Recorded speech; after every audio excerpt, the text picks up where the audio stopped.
India शब्द में ही 4-5 अक्षर और एनडीए 3 अक्षर, तो ये 3 सीटों पे सिमट जाएगी। जबरदस्ती मोदी जी आ जाएंगे। ईवीएम हटा दो, जितने भी पत्रकार हैं सबका बाइकआउट कर दो।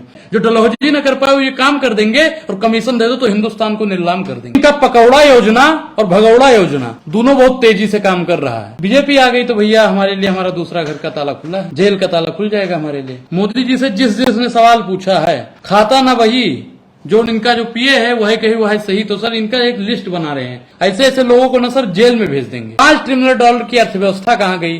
100 स्मार्ट सिटी कहाँ गई? पूछना है तो स्मृति ईरानी से पूछिए ना कि 13 रुपए किलो वाली चीनी कहाँ गई। पूछना है तो नितिन गडकरी से पूछो कि आपका हाईवे कहाँ गया। और लेकिन सेना के लिए 5 जहाज न दे पाए, ये निकम्मापन है साहब। नमस्कार, मैं शंभू कुमार सिंह और आप देख रहे हैं नेशनल दस्तक। मेरे साथ खास मेहमान है अनुराग ओझा, और अनुराग से मैं आज समझने की कोशिश करूंगा कि 2024 में क्या होगा। अनुराग, क्या लगता है इंडिया गठबंधन और एनडीए में कौन भारी पड़ेगा 2024 में? सर देखिए, इंडिया शब्द में ही 4-5 अक्षर और एनडीए 3 अक्षर, तो ये 3 सीटों पे सिमट जाएगी। इंडिया सर, इंडिया अलायंस से आज तक इंडिया से कोई जीता है सर? इंडिया पाकिस्तान ले लो, इंडिया श्रीलंका ले लो, इंडिया बांग्लादेश ले लो, कभी भी मैच में सॉरी सर मोदी जी गरीब, पिछड़े, दलित, आदिवासी, गरीबों के मसीहा है, जन नेता है। जन नेता सर, एक चीज आप बता दीजिए सर कि एससी एसटी ओबीसी के लिए प्रधानमंत्री जी ने क्या किया है, बता दीजिए आप। 5 काम गिनवा दीजिए इनके, 5 काम बस। नहीं, काम तो अच्छा कौन सा काम किया है? आरक्षण को बढ़ा दिया है, इनके लिए कितना रोजगार निकाला गया। गरीब लोगों को, गरीब सवर्णों को आरक्षण दिया सर। नहीं, आपने अभी कहा कि बहुजनों के मसीहा है ना मोदी जी, तो आप बताइए बहुजनों के लिए मोदी जी ने क्या किया? गरीबों के मसीहा हैं। गरीबों के मसीहा ही, गरीबों का कपड़ा छीन रहे हैं, ये गरीबों के मसीहा हैं। गरीब सवर्णों को आरक्षण दिया है। सर मैं क्या कह रहा हूँ कि जो मनुवादी लोगों को दे रहे हैं ठीक है, लेकिन आपको भी हमको क्या दिया है? हमको मोदी जी ने क्या दिया है? हमको मोदी जी ने, हम अंबानी के रिश्तेदार लग रहे हैं, अंबानी हमारे चाचा हैं। चाचा नहीं, चाचा है हमारे, हमको मोदी जी ने क्या दिया है? आराम से सुनिए सर। मोदी जी हमको दिया क्या है आप बताओ? आप ब्राह्मण समाज से हैं ना? बिल्कुल, हाँ ब्राह्मण समाज से। तो ब्राह्मण समाज, आपकी आमदनी अगर 8 लाख से कम है तो आपको 10% रिजर्वेशन है। यहाँ सर 8,000 आमदनी नहीं है, 8 लाख की आप बात करते हो। 8,000 थी, वो भी मोदी जी आपको, आप पढ़ेंगे लिखेंगे तो नौकरियों में 10% रिजर्वेशन है। सर यहाँ पे 10% युवा जो ग्रेजुएट, जो सबसे बढ़िया वाली पोस्ट, सब पढ़ चुके हैं और उनको आज रोजगार नहीं मिल रहा है। सीएमआई की रिपोर्ट आती है 43 करोड़ लोगों के पास में रोजगार था कांग्रेस की सरकार में, और मोदी जी की सरकार में 41 करोड़ से कम रोजगार है। अब बताइए मोदी जी कितने बड़े मसीहा हैं, कितने बड़े मसीहा हैं सर, बोलिए। लेकिन उनके 2024 में लोग कह रहे हैं कि आएगा तो मोदी। जबरदस्ती मोदी जी आ जाएंगे। ईवीएम हटा दो, ईवीएम हटा दो सर। जब तक ईवीएम नहीं हटेगा तब तक भाजपा को हटाना मुश्किल है। तब मानते हैं ना, अभी तो ईवीएम हटाओ ना साहब। ईवीएम को कौन हटाने का काम करेगा सर?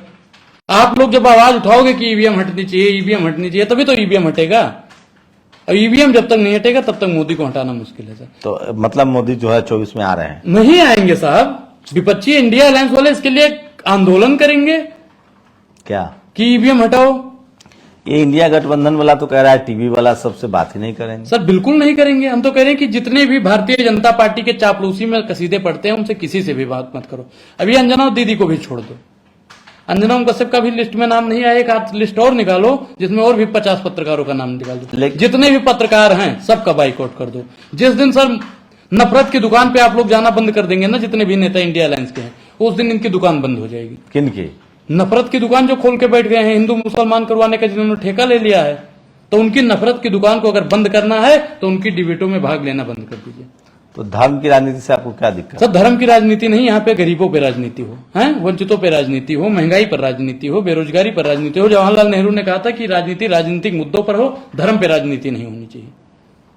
तो बीजेपी धर्म की राजनीति कर रही है। बीजेपी धर्म की राजनीति 24 घंटा करती है सर, दिन रात। कांग्रेस नहीं करती थी। कांग्रेस ने कौन सा कर दिया सर?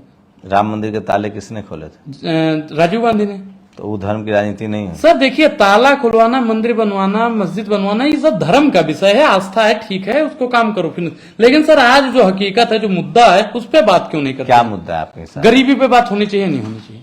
सबको मिल रहा है, जो गरीब है उनको 5 किलो राशन मिल रहा है। तो फिर मोदी जी अभी क्यों कह रहे थे कि कोई गरीब ही नहीं है? मोदी जी ने पर्दा लगा दिया G20 में। दे रहे हैं ना सबको 5 किलो अन्न फ्री में। तो सर विश्वगुरु भारत कैसे बन गया?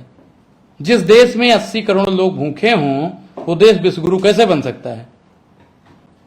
कैसे नहीं बन सकता है? जो सर बाकी बता दीजिए ना हमको बताइए कैसे बनता है। पर्दे पे बनता है, टीवी में बनता है, आज तक के पैनल पे बनता है।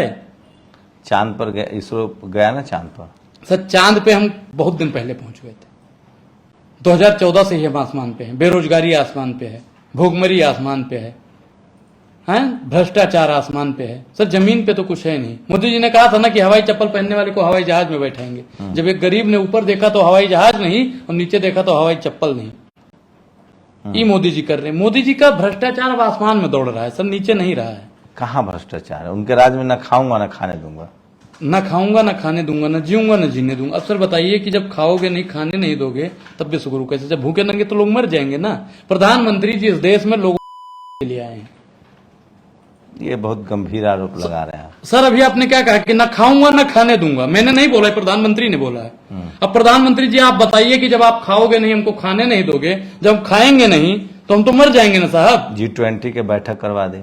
सर G20 की बैठक में इन्होंने कितना पैसा खर्च कर दिया? 990 करोड़ रुपए का बजट था और 4100 रुपए करोड़ खर्च कर दिया। सर बताइए वो पैसा कहाँ गया है? देश का नाम तो सर देश का नाम ऐसे रोशन करोगे? देश को नीलाम करके?